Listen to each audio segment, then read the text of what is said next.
hard when your toes get to talking and your legs get to walking and your luck run out like oh no. What's up, YouTube? So for the last video today, I actually wanted to talk a little bit about an anime I finished up recently, since me and Real haven't had time to do the anime podcast. So for you anime fans, enjoy. For those that's not anime fans, I'm sorry, but this is anime time. Okay, so a really good one that I think you guys will like. Check out Hitman Reborn. Now, the plot of Hitman Reborn is there's a kid that really isn't really noticed in school. He's kind of shy. He has no type of assertiveness, but his family is connected to the mob. I don't want to spoil the series for you, so I'm not going to explain that. I'll let the series do it itself. But one of the things I enjoyed about this series are the many quirks of this series. And what I mean by that is the series starts out completely slice of life for, I want to say, at least the first season, maybe first season and a little bit of season 2, but it starts out mostly slice of life. So you get to see how he lives. They introduce you to the other characters. There's episodes where the other characters strictly have their own episodes, so the main character doesn't necessarily just hog all the spotlight like some animes Dragon Ball, but you know what I mean.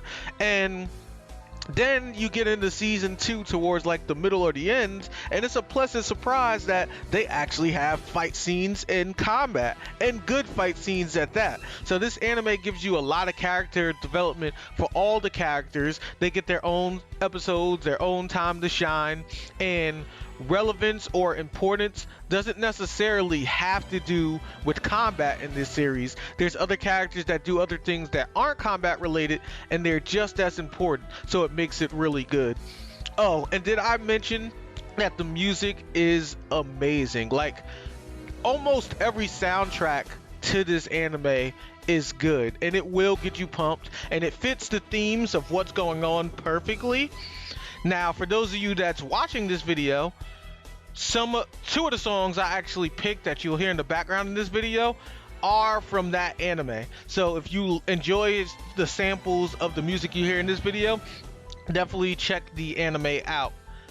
One of the other things that I liked about this anime is, as far as combat went, it wasn't just one character doing everything. I mean, I'm not gonna lie to you, this is a shonen, so you're gonna expect that there's one character is obviously gonna shine over the others, but they don't overextend with it too much. Like, I guess the best way I can put it is, it's not like how Goku does everything in Dragon Ball. I would say the closer feeling of how this works is more of a Hunter x Hunter kind of thing, where Gon is really strong, but there's plenty of other characters within that series that's stronger than him and are just as important. It's more or less the same case in this series. Like, Suna is the strongest, and there are situations where he has to deal with the situation, but there were so many other situations beforehand that he wasn't capable of handling that other characters were. And it's nice to see how he's developing and getting stronger, as well as the other characters, and you'll see some of the new things they learn and how they contribute, because there's certain parts of the series where these characters actually train him, and it gets really extreme when you get to the future arc. Like, this series is 9 seasons, and I think I finished all 9 seasons in a good 2 weeks, and yes, it was that good. Like, I usually don't watch a lot of anime back to back when it's that long, but it was so enjoyable that I finished 9 seasons in 2 weeks. So that's definitely one to look out for. Now, another one I want to mention briefly, I don't have too much information on because this was a shorter anime. If you haven't seen My Hero Academia, this is right now a 1-season anime. Season 2 should be coming out pretty soon. It's by Funimation. It's only 13 episodes if I remember correctly. I watched it a few months ago, so I'm trying to remember exactly everything. And pretty much the way this one worked is, it's in a world where almost everyone has superpowers. And if you don't have superpowers, you're the 1%.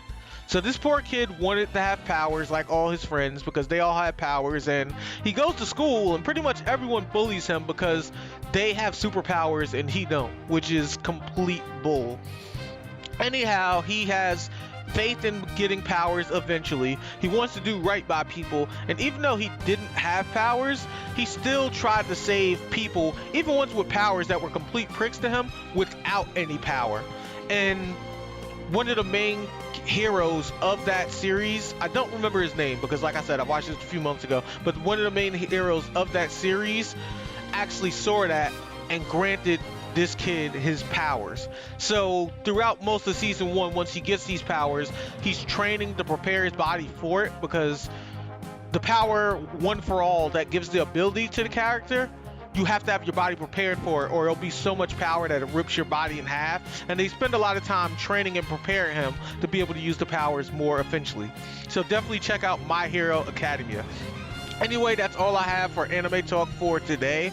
If you guys are really receptive to this and you like these little anime talks, I'll talk about some more series that I have as far as anime that I enjoyed, but I just wanted to give you a brief taste. Anyhow, let me know in the comments below what you've been watching as far as anime. I've been RetroBro, and I am out.